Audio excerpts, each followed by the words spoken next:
يعلمون يصلون على النبي يا أيها الذين آمنوا صلوا عليه وسلموا تسليما.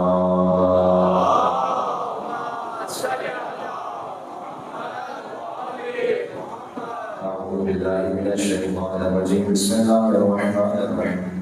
وبه نستعين وهو خير ناصر ومعين والعاقبة للمتقين والجنة للموحدين والنار للعاصين. والصلاة والسلام على أشرف الأنبياء والمرسلين حبيب الله العالمين سيدنا ونبينا وشفيع ذنوبنا وطبيب نفوسنا ومولانا أبي القاسم محمد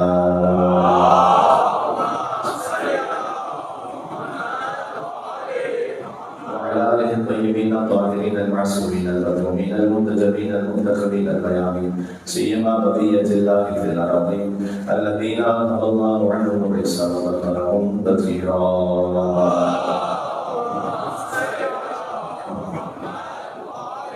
رحمة الله على محبين اللعنة الدائمة على أعدائهم أجمعين. آج چونکہ مولانا صلی اللہ علیہ السلام کی اولاد اللہ کا ذکر ہے، مصائب میں ہم امام صلی اللہ علیہ السلام سے توسل اختیار کرتے ہیں. بسم اللہ الرحمن الرحیم. یا محمد یا حسن بن علی ایھا المجتبی یا ابن رسول اللہ یا حجت اللہ علی یا سیدنا مولانا انا توجہنا واستشفعنا وتوسلنا بك الى الله وقدمناك بين يدي عجائبنا يا وجيها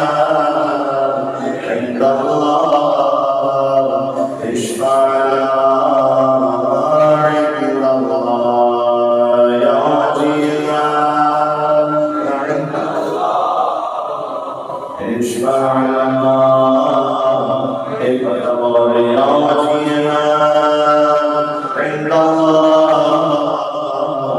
اشفع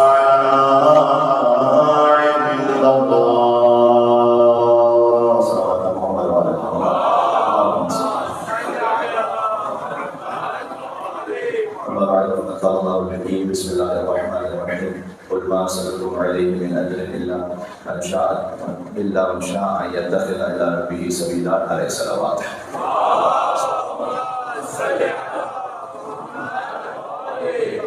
زیادہ فرمائیے گا بلند صلوات ایک اور بیٹی.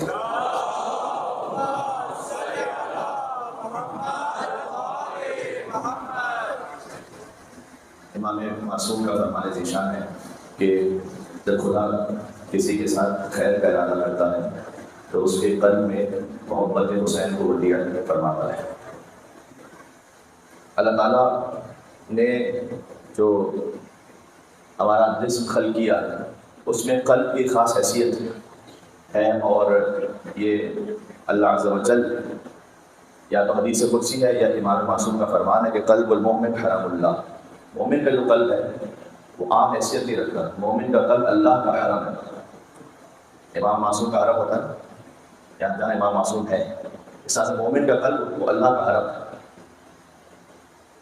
تو اللہ سبحانہ وتعالیٰ نے پورے جسم میں جس مقام کو اپنے لیے منتخب فرمایا ہے وہ قلب، اور اللہ جس کے ساتھ خیر کا ارادہ کرتا ہے اس قلب میں حسین کی محبت کو رکھتا ہے. اور آگے فرمایا محبت زیارت ہے، فقط حسین علیہ السلام کی محبت کو نہیں بلکہ ان کی زیارت کی محبت کو بھی دل میں ڈال دیتا ہے. تو اگر یہ بڑی بلیغ تعبیر ہے، بہت سے مومنین ہوتے ہیں جو کہتے ہیں کہ مولانا صاحب ہم کوشش تو کر رہے ہیں لیکن اسباب اتنے نہیں ہیں کہ ہم زیارت پر جا سکیں. تو اگر کوئی زیارت پر نہ بھی جا سکے لیکن اس کے دل میں محبت ہے زیارت کی، تو خود بخود اللہ سبحانہ وتعالیٰ نے اس کے ساتھ خیر کا ارادہ کیا ہوا ہے. یہاں یہ نہیں فرمایا کہ اللہ اس کو زیارت کو یقیناً پہنچا بھی دے گا، ہو سکتا ہے جا سکے ہو سکتا ہے نہ جا سکے، لیکن اگر کم از کم زیارت کی محبت ہے تو اللہ سبحانہ وتعالیٰ نے اس کا خیر کا ارادہ کیا ہے. یہ خود اپنے آپ میں چیک کرنے کا معیار و پیمانہ ہے کہ اللہ سبحانہ وتعالیٰ نے اگر امام حسین کی محبت رکھی تو یقین رکھیے آپ محبت امام حسین میں تشریف فرمائے، اور ان کی زیارت کی محبت رکھی اللہ عز و جل نے خیر کا ارادہ کیا ہے. مل کے ثواب کیجیے گا نام امام حسین علیہ السلام.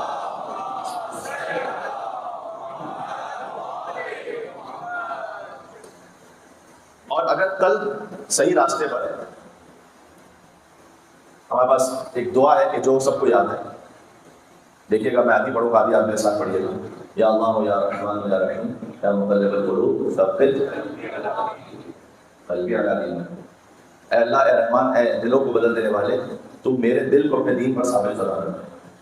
یہاں پر یہ نہیں کرنا ثبت سمعی علی دیک، میری سماعتوں کو اپنے دین پر ثابت کرتا ہے، حالانکہ کان بھی دین پر ہونے چاہیے. ثبت لسانی علی دینک، میرے زبان کو اپنے دین پر ثابت کرنا ہے، میری آنکھوں کو اپنے دین پر ثابت کرنا ہے. قلب کے لکھا ہے، دل کے لیے. کیوں؟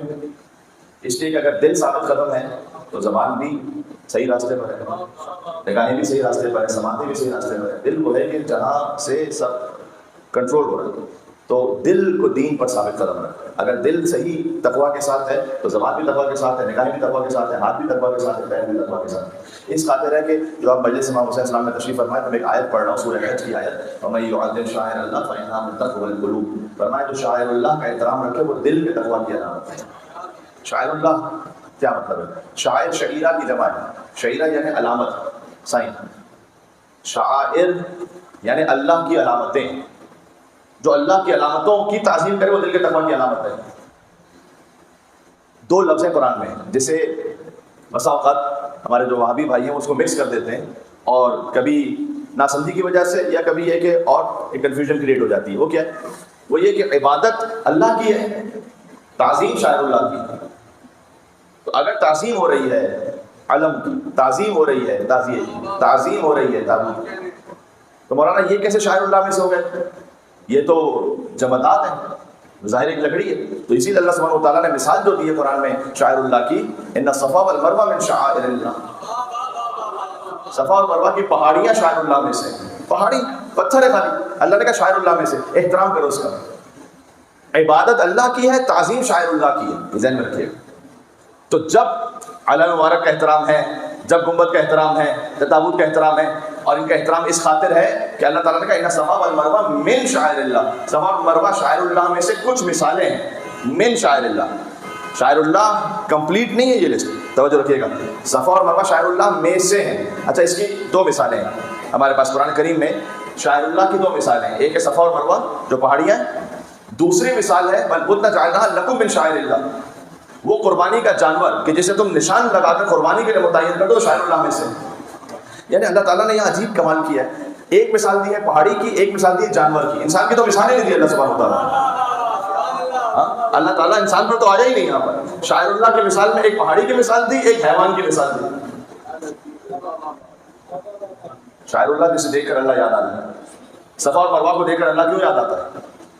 صفا اور مروہ کو دیکھ کر اللہ اس لیے یاد آتا ہے کہ یہاں پر ایک حجت خدا کی ماں اپنے فرزند کی پیاس بجھانے کے لیے دوڑی تھی. صفا سے مروہ، مروہ سے صفا، اور اس طرح سے دوڑی تھی کہ چونکہ وہ جب نشیب میں چلی جاتی تھی تو زیادہ تیز دوڑتی تھی تاکہ ابراہیم کے فرزند اسماعیل انہیں نظر آئے، کیونکہ وہاں پر سلوپ تھا. آج تو یہ فلیٹ ہو گیا نا، ورنہ تو سلوپ تھا، پہاڑیاں تھی، سنگلاخ چٹانیں. آج بھی جب یہ ایئر کنڈیشن ہے اور فلیٹ ہے تب بھی صحیح کرنا کوئی اتنا آسان کام نہیں لگتا، اس کے لیے بڑی زحمت اٹھانا پڑتی ہے. تو اس زمانے میں کہ جب شدید ترین دھوپ ہے اور سنگلاخ چٹانیں جیسے میں نے کہا کہ پتھر ہیں وہاں پر، اللہ جانے کیا کچھ ہے، اس میں حضرت ہاجرہ سلام اللہ علیہا دوڑ رہی ہیں، اور جب وہ نشیب کی طرف جاتی ہیں جہاں سلائڈ ہے، سلانٹ ہے، اور نیچے جاتی ہیں تو انہیں اسماعیل نظر نہیں آتے، اس لیے جلدی جلدی دوڑتی ہیں، اور جلدی دوڑتی ہیں تاکہ اسماعیل ان کو نظر آئے. تو وہ بھی اللہ سبحانہ و تعالیٰ نے کہا کہ کاپی کرو. جو گرین لائٹس آج لگی ہوئی ہے کہ آپ ہر والا کیجیے، تھوڑا جلدی دوڑیے. یہ کیا ہو رہا ہے؟ یہ علامہ رشید ترابی صاحب اللہ خبر ایک مثال دی ہے شاعر امام حسین کو سمجھنے کے لیے. اگر آپ حج کو دیکھیں ایز این آؤٹ سائڈر، جس کو بیک گراؤنڈ نہیں پتا، ہسٹری نہیں پتا، just as an out cider آپ حج کو واچ کریں کہ کچھ لوگ ہیں کہ جو ایک گھر کے گرد گھومے جا رہے ہیں. یہ کیا ہو رہا ہے؟ اگر آپ اس کے بیک گراؤنڈ کو، پس منظر کو نکال کر فقط آپٹکس میں ظاہر کے عمل کو دیکھیں تو کوئی لاجک نہیں بنتے، گھومنا خالی. اس کے بعد آؤ صفا مروہ کے درمیان بھی دوڑو، اس کا کیا سینس ہے؟ آجا اس کے بعد جاؤ، 3 شیطان ہیں ان کو پتھر مارو. ارے پتھر مار، کون سا شیطان ہے ایسا؟ دیواروں کو پتھر مارو. اس کا مطلب ہے کہ اگر آپ فقط ظاہر کو دیکھ رہے ہوتے ہیں نا تو سینس نہیں بن رہے ہوتا بہت سے کاموں کا. جب آپ اس کے پس منظر میں جاتے ہیں میں کچھ کہنا چاہ رہا ہوں عزاداری امام حسین علیہ السلام کے بارے میں. اے میرے سامنے مل کے صلوات اور بھیجے گا محمد علیہ السلام.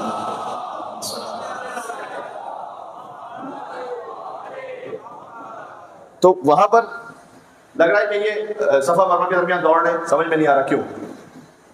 جب اس کا پس منظر پتہ چلے تو پھر یہ ہے کہ اچھا اس لیے کہ نبی خدا کی فرض کیجئے کہ والدہ یہاں پر دوڑی تھی. کنکر اس لیے مار رہے ہیں کہ یہ بھی ایک تاریخ کو یاد رکھنا ہے, صحیح, تاریخ کو یاد رکھنا ہے. کیونکہ جب ابراہیم علیہ السلام اسماعیل کو لے کے جا رہے ہیں تو پہلے شیطان آیا ہے حضرت ہاجرہ کے پاس بہکانے کے لیے کہ وہ دیکھو, پہلے تو ابراہیم علیہ السلام کے پاس آیا کہ تم نے خواب دیکھا ہے, خواب میں کیا بیٹے کو ذبح کر رہے ہو, ذرا عقل سے بھی سوچو. اب جہاں کوئی عشق کے معاملات ہوتے ہیں نا, پھر وہاں پر عقل, وہاں پر حکم خدا کے سامنے سرنڈر ہو جاتا ہے. بظاہر کوئی سینس نہیں بنتی عقل کے حساب سے, وہ عقل کے جس میں خدا نہیں ہے کہ بیٹے کو میں ذبح کر دوں گا. اور اس فقیر کا کہا ہوا جملہ اب تک پہنچا ہوا ہے. تو جب ہم خواب میں بھی ابراہیم جیسے نہیں ہیں, ہمارے خواب آئے گا کہ ہم بیٹے کو ذبح کر رہے ہیں تو ہمیں تھوڑی کو ذبح کر دینا ہے.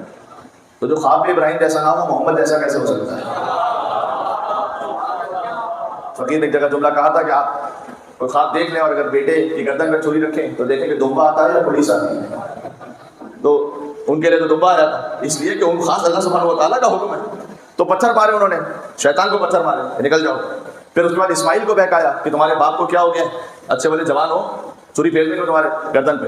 انہوں نے بھی پتھر مارے. پھر ہاجرہ سلام اللہ کے پاس آیا کہ وہ دونوں مان نہیں رہتے کہ بھئی آپ جا کے روکیں کہ تمہارے جو شوہر ہے نا وہ گئے میں بیٹے کو ذبح کر رہے ہیں. انہوں نے بھی پتھر مارے. یہ اس کی یاد ہے. ناؤ اٹ میک سینس کہ اچھا اس واقعے کی یاد ہے. عزاداری امام حسین علیہ السلام میں پیٹے جا رہے سینہ, پاپا ہے نا رو رہے ہیں, ایک عجب فخر کا عالم ہے, ہاں دیوانوں کی طرح ہے. اس کا مطلب یہ نہیں ہے کہ اس کے پیچھے کوئی سینس نہیں ہے. ہاں میں کچھ کہنا چاہ رہا ہوں یہاں پر, شبیر کے دیوانوں کو سمجھائے نا رویاں. وہ کربلا معلیٰ میں دیوانے ہو اب عبداللہ حسین علیہ السلام کے, جو خاص عزاداری کی کیفیت میں ہے, جنہیں اپنا ہوش نہیں ہے, جنہیں کھانے پینے کا ہوش نہیں ہے. لوگ کہہ رہے کہ بھائی کیا ہو گیا, 61 ہجری میں ایک واقعہ ہوا ہے, اب تک پیٹے جا رہے ہو اپنے آپ کو. شبیر کے دیوانوں کو سمجھائے نا دنیا, یہ خوب سمجھ بوجھ کے دیوانے ہوئے ہیں.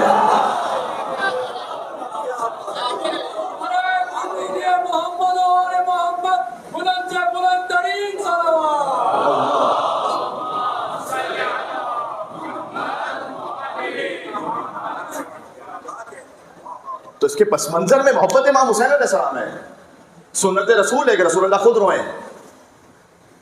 اچھا اب یہ کیونکہ جیسے جیسے عاشور قریب آ رہا ہے تو یہ سوشل میڈیا پہ میسیجز وغیرہ آتے رہتے ہیں, کبھی جوانوں کے ذہن میں سوال بھی آتا ہے, اس لیے میں کہہ رہا ہوں کہ میں اپنے موضوع کے حساب سے لانا کہ میں اس کا جواب بھی دے دوں کہ بھائی قرآن پڑھو امام حسین کے لیے, مجلس کرنے کا کیا فائدہ. قرآن سے وہ قرآن کے لفظ سے اب سامنے بھی جو سن رہا ہے وہ سامنے کیا کرے. قرآن ہدیہ کرو امام حسین علیہ السلام. قرآن پڑھ کے اسے ہدیہ کیا جاتا ہے کہ جو مرنے کے بعد خود نہ پڑھ سکتا ہو. ہدیہ میں نے لوگوں کے نظام میں تو حسین قرآن پڑھ رہا ہے. دوسرا یہ کہ صفا مروہ میں قرآن پڑھی, چھوڑ دیجیے دوڑنا, حضرت حاجرہ کو بخشیے.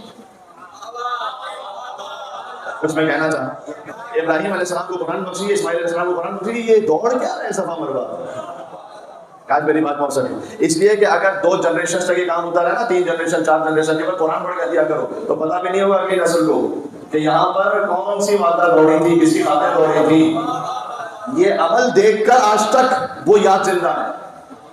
بات واضح ہے. اب عبداللہ حسین علیہ السلام کے مجلس میں آنا, یہ آنسو بہانا, یہ ہمارا سینہ پیٹنا, یہ نوحہ کرنا, یہ گریہ ازاری, اس نے نسلاً بعد نسلیں زندہ رکھا ہوا ہے عزا امام حسین علیہ السلام کو, اور اس کے ساتھ ملا کر آپ دیکھ لیجیے تو مقصد امام حسین علیہ السلام. تو رونے والے سے پوچھا جاتا ہے کہ کیوں رو رہے, چاہتے رہے رونا. تو اب عبداللہ حسین علیہ السلام, اب یہ فقط میں نے کہا تھا عزاداری نہیں بلکہ امام حسین علیہ السلام سے ایک وفاداری بھی. تو اس وفاداری میں ہم کوشش کرتے ہیں کہ اپنے آپ کو شریک کریں, بچوں کو لے کر آئیں. حسین کی اس عزاداری میں اب میں ساتھ میں موضوع سے ریلیٹ کرتے ہوئے آگے بڑھا رہا ہوں کہ جب اللہ سبحانہ وتعالیٰ نے قرآن میں کہا نا کہ اللہ اعلم حیث یجعل رسالتہ, خدا خوب جانتا ہے کہ اپنی رسالت کو کس خاندان میں رکھنا ہے. یہ قرآن کہہ رہا ہے رسالت کا مطلب یہاں پر اصطلاحی رسالت نہیں ہے، یعنی عہدہ، ڈیزگنیشن، کوئی بھی عہدہ ہو. یہ وہ آیت ہے کہ جو فریکوینٹلی ائمہ علیہ السلام کے زمانے میں اتار پڑ رہی ہے. جب ان سے کوئی سوال پوچھا جائے، جب وہ کرامت دکھائیں، جب کسی مشکل کو حل کریں، تو سامنے سے یہ آیت پڑھ کے کہتے تھے کہ اللہ اعلم حیث یجعل رسالتہ، خدا جانتا ہے کہ کس خاندان میں اس نے اپنی رسالت کو رکھنا ہے. وہاں بھی ابراہیم اور اسماعیل جب گئے قربانی کے لیے تو اسماعیل علیہ السلام نہیں ذبح ہوئے. اللہ نے محفوظ رکھا کس کے لیے؟ کس کے لیے؟ قرآن ذرا اٹھا کے دیکھیں، سورہ صافات. فلما بلغ معه السعي قال يا بني اني ارى في المنام اني اذبحك فانظر ماذا ترى قال يا ابت افعل ما تؤمر ستجدني ان شاء الله من الصابرين. ابراہیم کہتے ہیں کہ میں نے خواب میں دیکھا کہ میں بیٹا آپ کو ذبح کر رہا ہوں، آپ کا کیا خیال ہے؟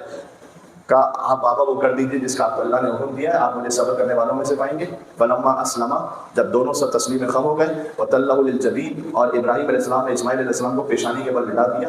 ونادیناہ یا ابراہیم، تو ہم نے ابراہیم کو سزا دی. قد صدقت رؤیا، آپ نے اپنا خواب سچ کر دکھایا. اس میں تو ایک بہت عظیم امتحان تھا آپ کے لیے. وفدیناہ بذبح عظیم، یہ سورہ صافات ہے کہ ہم نے فدیہ قرار دیا اسماعیل کو ایک ذبح عظیم کے لیے. اگر آپ امام حسین علیہ السلام کی اس قربانی کو یہاں اس آیت میں نہ رکھے تو ذبح عظیم کا مطلب سمجھ میں نہیں آیا. ذبح عظیم کون ہے؟ فدیہ کا مطلب کیا ہے؟ فدیہ کا مطلب ہے کہ بچا لینا کسی کو کسی کی خاطر. امام حسین علیہ السلام ہیں نسل اسماعیل میں سے. اگر اسماعیل اس وقت ذبح ہو جائے تو ظاہری سبب کے تحت امام حسین علیہ السلام دنیا میں تشریف نہ لا سکیں. تو اسماعیل کا زندہ رہنا ضروری ہے تاکہ ان کی نسل سے محمد مصطفیٰ آئے، ان کی دختر بی بی فاطمہ الزہرا ہو، اور ان کے دو فرزند حسن اور حسین ہو. تو فدیہ قرار دیا اسماعیل کو ایک ذبح عظیم کے لیے. اب آپ تفاسیر میں اٹھا کر دیکھیں تو امام حسین علیہ السلام کو مائنس کر کے اس کی تفسیر کریں گے وہ کیا کریں گے. اسماعیل علیہ السلام فدیہ ہوئے کس کے لیے؟ ذبح عظیم کا کیا مطلب ہے کہ اسماعیل فدیہ ہوئے اس دمبے کے لیے جو جنت سے آیا تھا، اور چونکہ بہت موٹا تازہ تھا اور بڑا ہیوی تھا تو اس لیے ذبح عظیم کہا گیا اس دمبے کو. جب اہل بیت بدعت کو چھوڑتے ہیں نا تو پھر مقام نبوت کا بھی عالم ہوتا ہے کہ اسماعیل جیسے نبی وہ قربان ہو، یعنی وہ فدیہ قرار پائیں ایک ذبح عظیم دمبے کی خاطر، کہ دمبا ذبح ہو جائے اور اسماعیل ذبح نہ ہو. فدیہ ہوتا ہے کسی بزرگ شخصیت کے لیے، کسی بڑے کے لیے، چھوٹے کے لیے فدیہ نہیں ہوتا. سمجھ لیں آپ، میں بات پہنچ رہی ہے انشاءاللہ سے. تو اسماعیل فدیہ قرار پائیں ذبح عظیم کے لیے. ذبح عظیم کا کہ دمبا ہے. اس لیے میں کہتا ہوں یہ جو مقام نبوت ہے نا، یہ جو آپ کے پاس ماشاءاللہ مقام نبوت کا جو احترام ہے، اس کی وجہ کیا ہے؟ اس کی وجہ بدیل ہے. بات سنیے گا اور سمجھیے گا، اس کو محسوس کیجیے گا. یعنی میں کہنا چاہ رہا ہوں کہ جس کے کلمے میں علی الولی اللہ ہوتا ہے اس کا محمد رسول اللہ محفوظ ہو جاتا ہے، اس کا محمد رسول اللہ محفوظ ہے. السلام علیکم یا اہل بیت النبوہ میں معاملہ یہ ہے. اس لیے کسی بھی مسلمان کو یہ حق نہیں ہے کہ وہ اپنی مرضی سے نائب رسول طے کر لے، کیونکہ یہاں پر معاملہ الہی عہدے کا ہے، یہاں معاملہ ہمارے اور آپ کے معاملات کا نہیں ہے. وہ اگر اپنی جانب سے متعین کرے تو پتہ مشکل کیا ہے. کسی نے امام سے پوچھا، بظاہر امام حسن عسکری علیہ السلام سے مکالمہ ہے، بلکہ سلام کیجیے گا. دیکھا میں آپ جس تعداد میں تشریف فرما اس سے بہتر سلامت ہو سکتی ہے.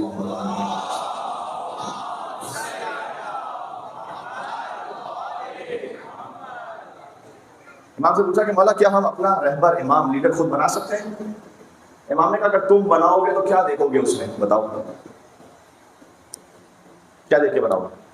کہ مولا وہ عالم ہو، عادل ہو. امام نے بہت لاجیکل ہے، آپ ذہن میں رکھیے گا اس بات کو. امام نے کہا تم کسی عالم اور عادل کو دیکھ کے بناؤ گے تو ایک تو یہ ہے کہ کیا تم جانتے ہو کہ کون کتنا عالم ہے اور کتنا عادل ہے؟ پہلی بات تو یہ ہے. دوسرا اس سے زیادہ امپورٹنٹ پوائنٹ ہے، ذہن میں رکھیے گا، کیا تم اس کے فیوچر کے بارے میں جانتے ہو کہ وہ رہے گا عالم عادل؟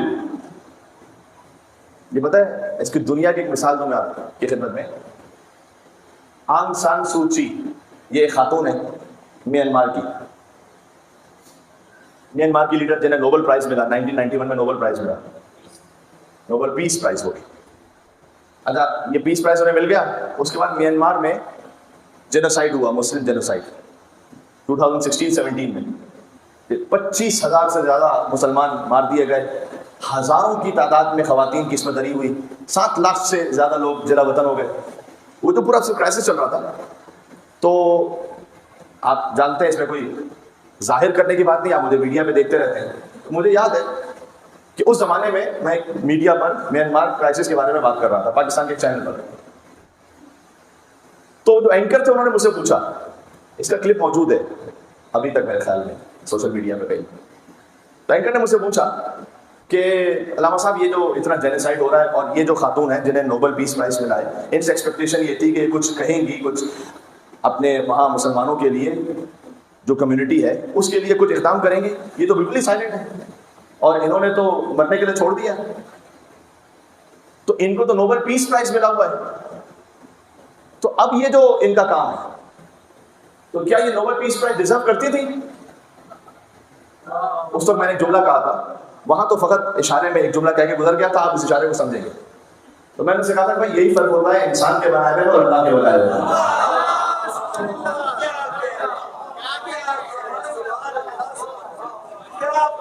یہ بات سمجھ میں آ رہی ہے؟ یہ فرق ہوتا ہے. ایک سلوات میں یہاں پر توقع رکھتا ہوں آپ سے، کیا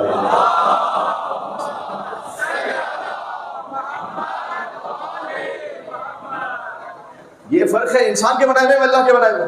انسان نے نوبل پرائز دے دیا، حتیٰ یہ کہ بعد میں نوبل جو پیس پرائز کمیٹی ہے، میں اس کی کوئی اہمیت کا قائل نہیں ہوں. وہاں پر جس طرح سے کرپشن ہے وہ اس کو میں اس وقت یہاں پر ڈسکس کر کے فائدہ کہ آپ سب جانتے ہیں کہ وہاں پر جو انٹلیکچوئل کرپشن ہے، کس کو پیس پرائز ملتا ہے؟ ان کو کہ جنہوں نے کارپیٹ بامبنگ کر کے لاکھوں بچوں کو مارا ہے. ایسے ایسے پریزیڈنٹس کو بھی ملتا ہے. تو میں ویلیڈیٹ نہیں کر رہا اس پیس پرائز کو یہاں سے، میں تو خالی ایک بات کہہ رہا ہوں کہ جب وہاں سے وہ پیس پرائز ملا تو ان کی میٹنگ ہوئی بات میں کہ کیا اس کو ریووک کریں ہم، کیوں 91 میں دے چکے تب ریووک کریں. انہوں نے کہا ہم ریووک اس لیے نہیں کر سکتے کہ اس وقت جب ہم نے دیا تھا ہم نے فقط ان کا اس وقت کا کیریکٹر دیکھا تھا، فیوچر کے ہم ذمہ دار نہیں ہیں. آپ بنائیں گے تو فیوچر کے ذمہ دار نہیں ہوں گے، اللہ بنائے گا تو قیامت تک ذمہ داری لے گا. اللہ بنائے گا، اللہ جانتا ہے.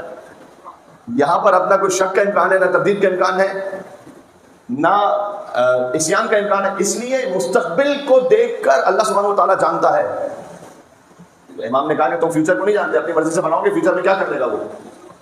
حاکم شام نے یزید کو اپوائنٹ کیا، اور یزید نے کیا کیا آگے؟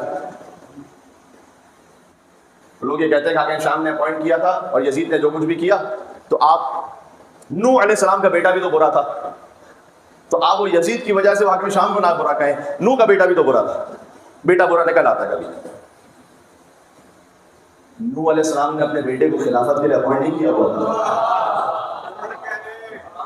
اللہ تعالیٰ نے ایک دفعہ کہا کہ یہ بات نہ کیجیے گا کہ آپ جاہلوں میں سے ہو جائیں. یہ میں جو کہ پڑھ چکا اس کی تفصیل میں نہیں جا رہا ہوں. تو نوح علیہ السلام نے ضد نہیں کی تھی کہ پروردگار نہ نہ نہ نہ میرا بیٹا ہے، ٹھیک ہے اے خدا تیری مرضی ہے. اللہ سبحانہ و تعالیٰ جب کسی کو متعین کرتا ہے تو وہاں پر یہ ڈاؤٹ یہ سب کلیئر ہو جاتا ہے. اس کا پیس آف مائنڈ میں جس اللہ نے بنایا اس کو مان رہے ہیں، اس خاطر ہے جس کا ماضی حال مستقبل کلیئر ہے. ماضی بھی کلیئر ہے. سارے صحابہ کرام وہ کہتے ہیں رضوان اللہ تعالیٰ علیہ رضی اللہ تعالیٰ عنہ، صرف ایک مولا علی جن کو کہتے ہیں کرم اللہ وجہہ. کیوں کہتے ہیں کرم اللہ وجہہ؟ کرم اللہ وجہہ ایک بہت اچھا ٹائٹل ہے، تو آپ سب کے ساتھ لگائیے، کہیے کسی بھی صحابی کا نام لیجیے، کہیے کرم اللہ وجہہ. کہہ سکتے ہیں؟ نہیں. کرم اللہ وجہہ کا مطلب ہے کرم اللہ، جسے اللہ نے کرامت دی ہے، وجہہ جس کے چہرے کو. امام فخر الدین رازی کہتے ہیں چونکہ علی کا چہرہ کبھی بتوں کے آگے نہیں جھکا تھا.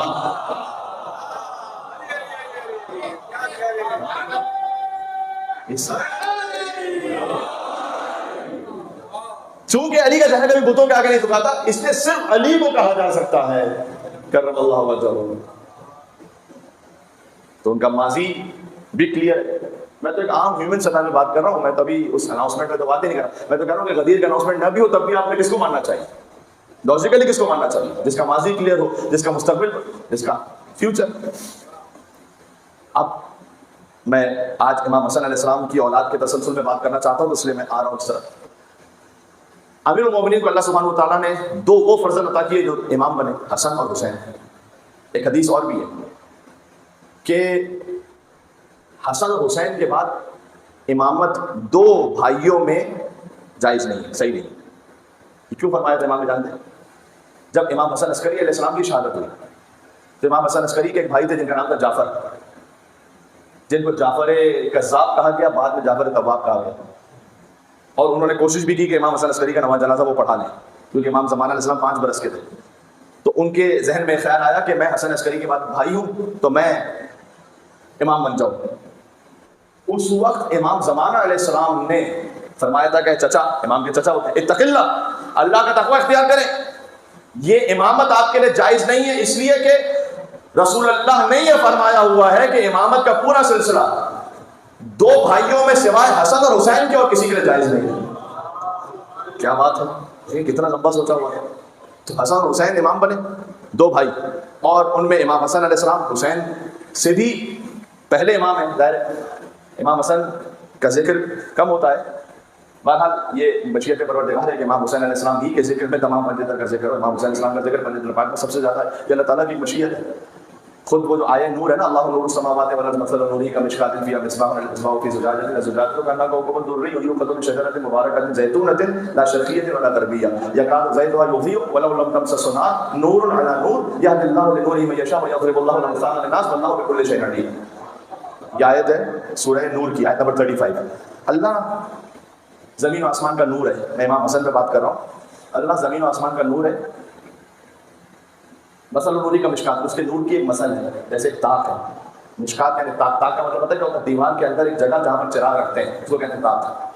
فیہا مصباح، اس طاق کے اندر ایک چراغ ہے، المصباح فی زجاجۃ، اور وہ چراغ ایک فانوس میں ہے، الزجاجۃ کأنہا کوکب درّی، یا لگے گا قرآن کی آیت ہے، کتنی سمبولک آیت ہے، یہ کیا ہے؟ اللہ کے نور کی مسئلہ ہے، اللہ کے نور کی مسئلہ یہ کہ ایک طاق ہے، اس کے اندر ایک چراغ ہے، چراغ فانوس میں ہے، فانوس کی روشنی کوکب درّی کی طرح ہے۔ فرمایا مشکات یا فاطمہ، امام نے فرمایا، تفصیل میں جانے کا وقت نہیں، میں 1 منٹ میں سے بات کر کے آگے بڑھ رہا ہوں۔ مشکات، امام نے فرمایا جو طاق ہے نا، طاق یعنی جہاں پر میں نے کہا دیوار کے اندر ایک جگہ جہاں پر آپ کوئی لائٹ رکھتے ہیں، اس طاق کا مطلب فاطمہ الزہرا، نور الہی جہاں پر ہے۔ بی بی کو خود نور کے بجائے وہ طاق کہا گیا جس میں نور ہے، یہ ہے ام فاطمہ و ابوہا و بعلھا و بنوہا، نور امامت بی بی سلام اللہ علیہ سے آگے بڑھے گا، اور وہ چراغ امام حسن ہے حدیث میں، اور وہ فانوس جس میں یہ چراغ ہے وہ حسین ہے۔ اب چراغ کی روشنی فانوس سے پھیلتی آگے، میں قرآن پڑھ رہا ہوں، یعنی امام حسن ہے چراغ، لیکن امام حسن کا بھی جو ذکر ہوگا ان کی روشنی پھیلے گی وہ امام حسین کے ذکر سے پھیلے گی۔ یہ ایک آیہ نور ہے۔ اس کی اگلی آیت ہے فی بیوت اذن اللہ ان ترفع ویذکر فیہا اسمہ، یہ چراغ ایسے گھروں میں ہے کہ جن کی تعظیم کرنا نے حکم دیا۔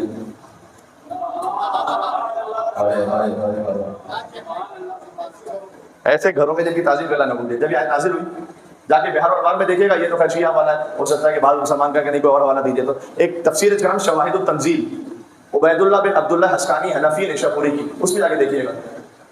جب یہ آیت نازل ہوئی تو ایک صاحب کھڑے ہوئے، انہوں نے پوچھا یا رسول اللہ یہ کون سے گھر ہے کہ جس میں نور الہی کا چراغ ہے؟ تو حضور نے پہلے فرمایا یہ بیوت الانبیاء، انبیاء کے گھر ہیں، انبیاء کے گھر ہیں جہاں نور الہی ہے بے شک۔ ایک اور ہستی کھڑی ہوئی، نام لے لیتا ہوں میں، حضرت ابوبکر، وہ کھڑے ہوئے، انہوں نے پوچھا حاضر بیت منہا، میں ہزاروں کے مجمع میں بات کر رہا ہوں، ریفرنس کے ساتھ بات کر رہا ہوں، حاضر بیت منہا واشار الی بیت علی جن و فاطمہ، یا رسول اللہ جو آپ نے کہا یہ انبیاء کے گھر ہے جہاں نور الہی ہے، کیا یہ گھر بھی انہی میں سے ہے؟ اور اشارہ کیا مولا علی کے گھر کی طرف۔ اچھا اس کا مطلب ہے کہ میں مسلمانوں سے دستگفتہ کہنا چاہتا ہوں کہ حضرت ابوبکر رضی اللہ تعالی عنہ وہ یہ بات جانتے تھے کہ رسول اللہ جب انبیاء کی فضیلت بیان کریں تو کوئی صحابی اس میں شریک نہیں ہو سکتا ہے، اگر نبی کی فضیلت میں کوئی شریک ہو سکتا ہے تو وہ حیدر کرار رسول نبی ہے۔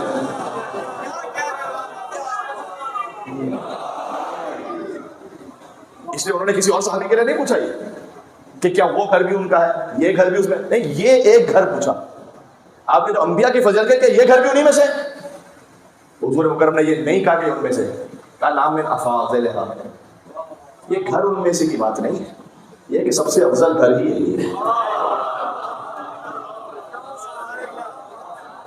سب سے افضل گھر یہ جہاں نور الہی رکھا ہوا ہے. آگے آیت میں اشارہ بھی ہے یسبح له فیہا بالغدو والآصال. یہ ہم اس گھر کی بات کریں جس میں صبح و شام اللہ کی تسبیح پڑھی جاتی ہے. تو تسبیح کس کے گھر سے ملی آپ کو؟ تسبیح فاطمہ الزہرا سلام اللہ علیہا آپ کے سلام بھیجے نام میں حضرت زہرا سلام اللہ علیہا.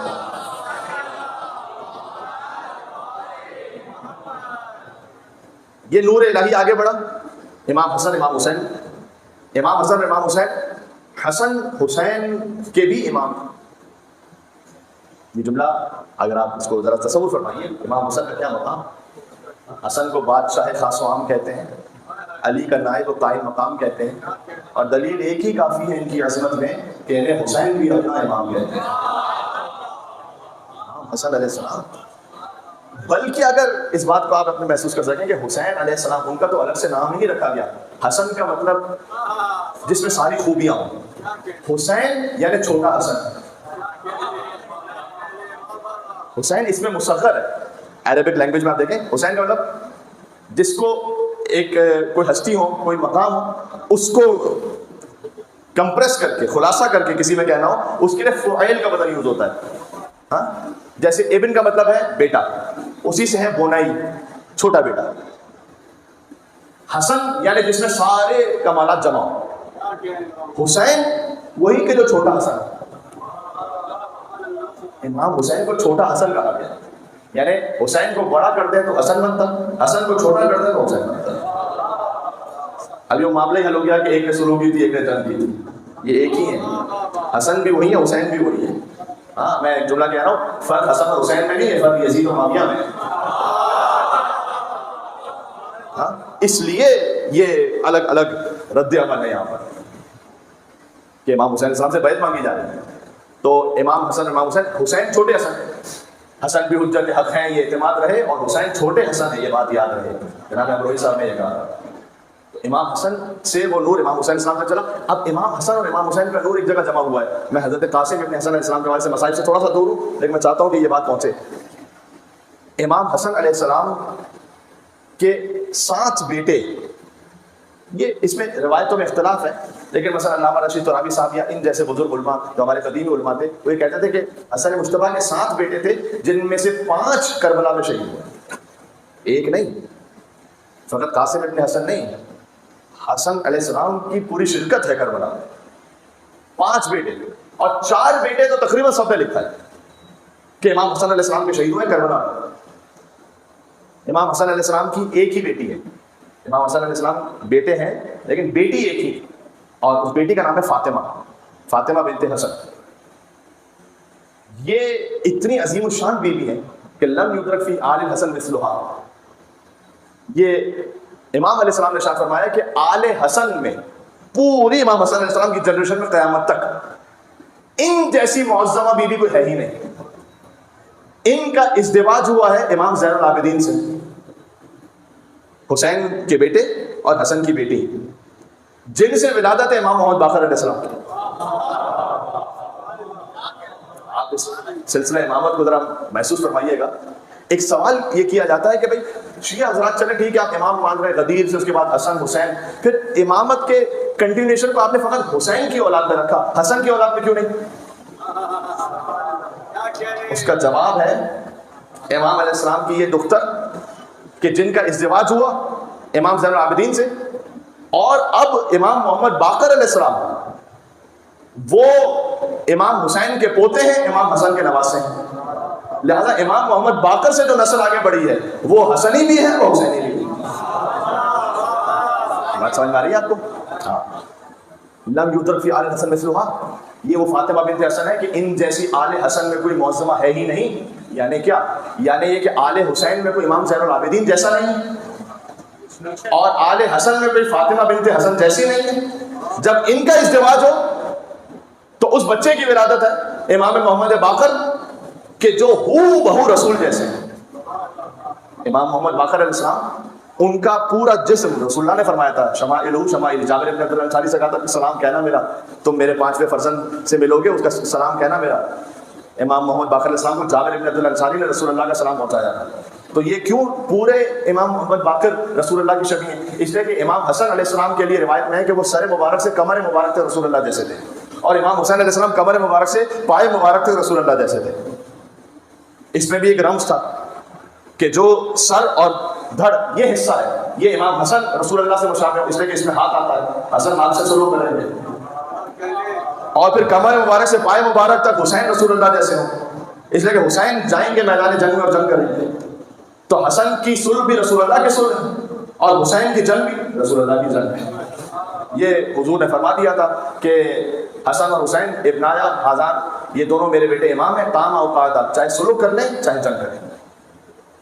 بلکہ میں مسلمانوں سے کہتا ہوں ذرا غور فرمائیے گا، آپ تمام سے جہاں تک آواز آ رہی ہے کہ بڑے بڑے بزرگ علماء نے یہ لکھا ہوا ہے کہ رسول اللہ کو بظاہر تو شہادت نہیں ملی، بظاہر رسول اللہ شہید نہیں ہوئے، یہ ایک الگ قول ہے کہ بہرحال رسول اللہ بھی شہید ہوئے تھے، لیکن اگر آپ عام اس میں دیکھیں تو رسول اللہ کی وفات ہوئی، تو رسول اللہ کی وفات ہوئی تو شہادت ایک اتنا بڑا عہدہ ہے تو رسول اللہ کیا اس سے محروم رہ گئے؟ شہادت تو بہت سارے نبیوں کو ملی ہے، تو کیسے ہو سکتا ہے کہ فضیلت جو نبی کو ملی وہ رسول اللہ کو نہ ملی؟ تو بزرگ علماء اہل سنت نے اس کا جواب لکھا ہے، جواب میں لکھا ہے کہ نہیں، رسول اللہ کو شہادت ملی، لیکن ایسے شہادت ملی کہ ایک شہادت جہری ایک شہادت سری ہے، ایک چھپی ہوئی شہادت ایک کھلی ہوئی شہادت۔ چھپی ہوئی شہادت امام حسن کے حصے میں آئی، کھلی ہوئی شہادت امام حسین کے حصے میں آئی۔ تو چونکہ شہادت کی دو قسمیں تھیں لہٰذا اللہ نے ان شہادتوں کو رسول کے نواسوں میں تقسیم کر دیا، تو جو حسن کی شہادت ہے وہ رسول اللہ کی شہادت ہے اور حسین کی شہادت بھی رسول اللہ کی شہادت ہے۔ تو مجھے کہنے کا حق دیں کہ اگر امام حسن کی شہادت رسول اللہ کی شہادت ہے، امام حسین کی شہادت رسول اللہ کی شہادت ہے، تو جو امام حسن کا قاتل ہے وہ بھی رسول اللہ کا قاتل ہے، اور جو امام حسین کا قاتل ہے وہ بھی رسول اللہ کا قاتل ہے۔ تو پھر اس میں گھبرانے کی کیا بات ہے کہ جب امام حسن امام حسین کے قاتلوں پر ہم لعنت بھیجیں؟ ہم تو رسول اللہ کے قاتلوں پر لعنت بھیج رہے ہیں۔ تو امام حسن علیہ السلام کی ایک بیٹی ہے فاطمہ بنت حسن، میں وقت تقریباً گزرتا جا رہا ہے، بی بی فاطمہ بنت حسن جا رہی تھی مقام سے امام زین العابدین جن سے ازدواج ہوا ہے فاطمہ بنت حسن کا، نہیں ان سے روایت نہیں، امام محمد باقر جو کہ والدہ فاطمہ بنت حسن ان کی والدہ بنتی ہیں، تو امام محمد باقر یہ کہتے ہیں کہ میں نے دیکھا کہ میری والدہ گزر رہی تھی ایک جگہ سے اور دیوار گرنے لگی۔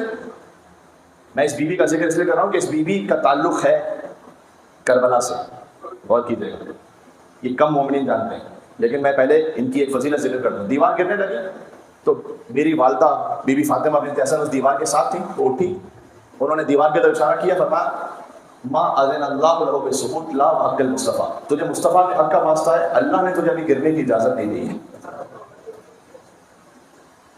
پھر بی بی اٹھی ایک جگہ پر، دیوار امام فرماتے ہیں کہ ہوا میں معلق رہی اور میری والدہ جب گزر گئی پھر دیوار گری۔ یہ کن فیکون کی منزل ہے، کوئی معمولی بات نہیں ہے۔ کیا شان ہے اہل بیت اطہار کے گھر کی مستورات کی کہ اگر فاطمہ بنت حسن ان پر دیوار گر رہی ہو اور وہ اشارہ کریں تو گرتی بھی دیوار رک جائے، اور علی کی ماں فاطمہ بنت حسن اشارہ کریں تو دیوار کعبہ ہو جائے۔ تو یہ حضرت فاطمہ بنت حسن کا ازدواج ہوا امام زین العابدین سے، ان سے امام محمد باقر علیہ السلام۔ حضرت فاطمہ بنت حسن کربلا میں موجود تھیں، یعنی امام زین العابدین کی زوجہ، اور امام محمد باقر بھی خود کربلا میں تھے، امام محمد باقر کی والدہ کربلا میں تھیں، اور کی جگہ۔ اب میں بات کو اس طرح سمیٹ رہا ہوں کہ امرؤ القیس نام کا ایک شخص تھا، یہ امام حسن کی زوجہ ہے نا، تو بی بی ام فروا جن سے حضرت قاسم ہے، تو امرؤ القیس نام کا ایک شخص تھا کہ جو یمن میں رہتا تھا، حضرت خدیجہ کے دور کے رشتہ داروں میں بھی تھا، وہ مسلمان ہوا، اس کی 3 بیٹیاں تھیں، یمن میں بیٹیوں سے شادی کرنے والا کوئی تھا نہیں، امرؤ القیس کی بیوی کی بھی وفات ہو گئی، تو اب یہ اپنی بیٹیوں کی شادی کروانے کے لیے لے کر آیا اپنی بیٹیوں کو مدینہ، اور جب مدینہ لے کر آیا تو اب یہ سوچ رہا تھا کہ میں کسی شریف اور نفس انسان کے ہاں ازدواج کروں اپنی بیٹیوں کا، تو کس سے ازدواج ہو؟ تو کوئی جانتا نہیں اس کو مدینہ میں، 1-2 لوگوں سے جب معلوم ہوا، کوئی پوچھا، پتہ چلا کہ امیر تو ہے لیکن شرافت نفسانی نہیں ہے، تو مجھے ان سے ازدواج کرنا نہیں ہے، اب بیٹیوں کے لیے شادی کرنا ہے، اور دن گزرتے چلے جا رہے ہیں، یمن سے آیا ہے تو مدینہ سے باہر تھک ہار کر بیٹھ گیا۔ دیکھیں اللہ تعالیٰ کیسے انتظام کرتا ہے، جس کے دل میں وہ نیت ہے، تھک ہار کے بیٹھا ہوا ہے، دیکھا دور سے ایک شخص آ رہا ہے، گویا ایسا لگ رہا ہے بڑی محنت کر کے پسینے میں وہ شراب ہو رہا ہے، دور سے ایک شخص آ رہا ہے، یہ امرؤ القیس جانتا نہیں اس شخص کو، یہ شخص آ رہا ہے اور ابھی مدینہ کی سرحد ہی پر پہنچا ہے کہ چھوٹے چھوٹے بچے اس کے گرد جمع ہو گئے، اور یہ اپنے پاس سے ایک ایک درہم نکال کر ان بچوں کو دیتا جا رہا ہے جو اپنی محنت کی کمائی ہے، اور سارے درہم ختم ہو گئے اس کے بعد، اور یہ داخل ہوا مدینہ میں خالی ہاتھ۔ عمران قیس نے دیکھا کہ یہ کون؟ اچھا ایک دن دیکھا، اگلے دن بھی وہیں جا کے بیٹھے، بالکل وہی سیم منظر، یہ باغ سے نکلتا ہے محنت مزدوری کر کے، جو کچھ کمایا ہوتا ہے بچوں میں تقسیم کر کے پھر خالی ہاتھ۔ ارے یہ کون ہے؟ ایک شخص سے پوچھا وہ جو شخص ہے وہ کون ہے؟ تو وہ علی بن ابی طالب۔ اچھا علی کے بارے میں تو بڑا سن رکھا، ما اشرف ھذا الفتى، کیا ہی شریف النفس ہے یہ جوان۔ فتح عربی میں شباب کہتے ہیں جوان کو، اور فتح بھی کہتے ہیں جوان کو، فرق یہ کہ شباب ہر جوان، سیدہ شباب اہل جنہ امام حسن امام حسین ہے، جو بھی جوان ہوں گے سب کے سردار ہیں جنت میں۔ فتح کہتے ہیں جو ابراہیم علیہ السلام کے لیے قرآن میں سورہ انبیاء میں لفظ ہے فتح۔ یہ بتوں کو توڑنے والا کون ہے؟ کہ وہ ایک جوان ہے فتح۔ جوان فتح کے لیے جوان اس جوان کو کہتے ہیں کہ جو بت شکن ہے، جس میں شہامت ہو، جس میں قہرمانی ہو۔ اس لیے جب جبریل نازل ہوئے تھے تو یہ نہیں کہا لا شباب الا علی، لا سیف الا ذوالفقار، کہ لا فتح الا علی، لا سیف الا ذوالفقار۔ اس نے کہا کتنا ما اشرف ھذا الفتى، کتنا کریم اور شریف ہے یہ جوان۔ اچھا جوان کیا، اس وقت ضروری نہیں کہ امیر المومنین باقاعدہ اور جوانی ہی کے عالم میں ہو، یعنی ظاہر ہے کہ تھوڑا سا وقت گزر چکا ہے، اور جس کو آپ ادھیڑ عمر کہہ سکتے ہیں بظاہر مولا علی، لیکن فتح جو ہے نا، فتح والا جوان، وہ علی آخر تک ہے، نہروان تک ہے، اس میں بھی جوانی ہے۔ اب میں کیا کروں؟ مولا ابو الفضل عباس کربلا میں جوان ہے 32 سال، علی کی آخری جنگ ہے نہروان، کتنے سال ہیں؟ 63 سال کے۔ میر انیس کہتے ہیں دو ہی جوان ہیں اس دو جہان میں، دو ہی جوان ہیں، اس جملے کی میں قدر چاہتا ہوں آپ سے، دو ہی جوان ہیں اس دو جہان میں، عباس کربلا میں، علی نہروان میں۔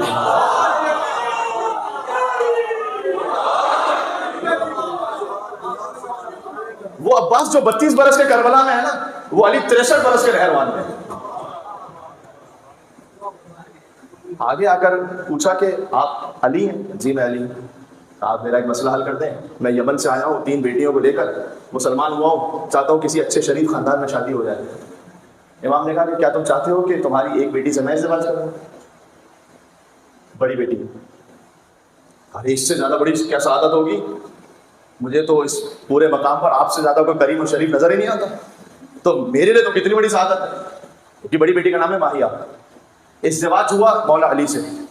اب ہمارے یہاں دیکھیں یہ تھوڑا سا ہو سکتا ہے کہ اتنا کمپیٹیبل نہ ہو اس طرح کی جو ازدواج اس طرح کے جو معاملات ہوتے ہیں، کیونکہ آگے جو میں لفظ کہنے لگا ہوں، ان کی جو دوسری بیٹی ہے اسی امراء القیس کی، ان کا نام ہے سلمہ یا نفیلہ یا رملہ، جن کی کنیت ہے ام فروا۔ میں آج خاص اس لیے ذکر کر رہا ہوں یہ سب۔ مولا نے کہا کہ آپ کی بڑی بیٹی سے میں ازدواج کرتا ہوں، اور آپ کی یہ درمیان میں جو بیٹی ہیں جن کا نام سلمہ، نفیلہ، رملہ، کنیت ام فروا، ان سے میرے بیٹے حسن اگر ازدواج کریں۔ امام حسن علیہ السلام نے اسے ازدواج کیا۔ انہی ہی کی بیٹی ہیں فاطمہ بنت حسن، ابھی دن کے لیے ساری میں بات کر رہا تھا آپ سے، اور انہی کے ہی بیٹے ہیں امام محمد باقر، یعنی امام محمد باقر کی والدہ بھی ہیں کربلا میں فاطمہ بنت حسن، اور ان کی نانی بھی ہے کربلا میں، ام فروا نانی ہوتی ہے امام محمد باقر علیہ السلام۔ بات سمجھ آ رہی ہے میں کیا کہہ رہا ہوں؟ اچھے سمجھ آ رہا ہے؟ ایسے نہیں ہے السلام علیکم یا لوگ، ہاں یہ پاکیزہ ترین اصیل ترین خاندان ہے، ہر ایک کو نصیب اس طرح سے نہیں ہوتا۔ اچھا، اور جو تیسری بیٹی تھی وہ چھوٹی تھی اس وقت، کافی چھوٹی تھی، امراء القیس کی۔ وہ تیسری بیٹی بھی وہیں رہ گئی اپنی 2 بہنوں کے ساتھ، اور جب وہ بڑی ہوئی تو ان کا ازدواج ہوا امام حسین سے، یعنی امراء القیس وہ شخص ہے کہ جس کی 3 بیٹیوں کا ازدواج ہوا ہے، امام علی، امام حسن، امام حسین۔ امام حسین نے جس دختر سے